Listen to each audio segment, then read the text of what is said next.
Coding is just going to become much more important in the years to come because our reliance on technology just keeps getting greater and greater. I mean, for example, there's an app out there that tells you when is the best time to poop. And if that's not basic enough, well, in case you needed it, there's an app out there for breathing too. So anyway, I'd like to talk about some things I've learned from CS50. It's basically an introduction to programming. To help me out here, I'm going to bring back something from your childhood. It's one of those cootie catchers. I don't know what you called them back then. We're going to pretend like this is our program.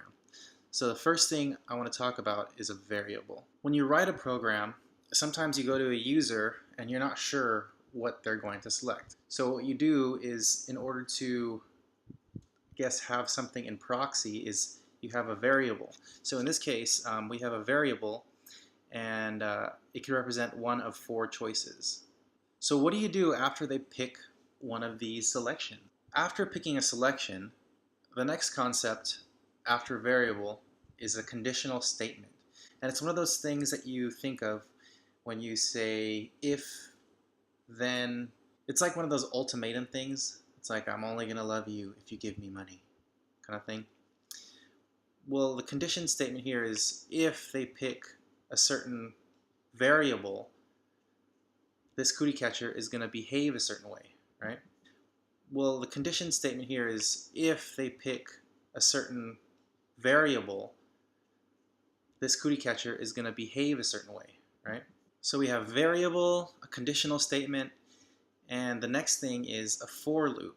So if they pick 1, for example, you open the cootie catcher one time, for one time, for I equals 1, so 1. But if you picked 2, your for loop would be for 2 times, for I equals 2. So I'd open my cootie catcher twice. 1, 2. 3 is a for loop of 3 times. 1, 2, 3.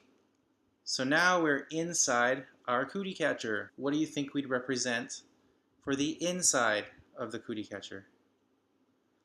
Another variable. So we have a variable, and this time our choices are one of 4 colors.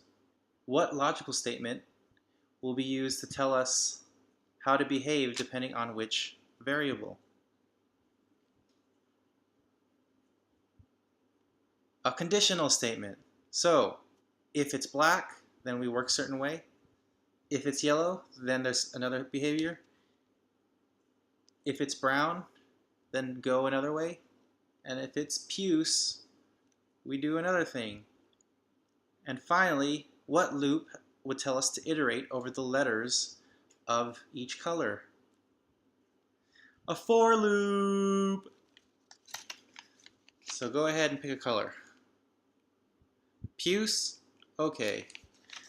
P-U-C-E, pick another color. Yellow. So let's look under yellow. It says, even though your butt smells like flowers, your face still smells like poo. I'm sure they're going to have an app for that shortly.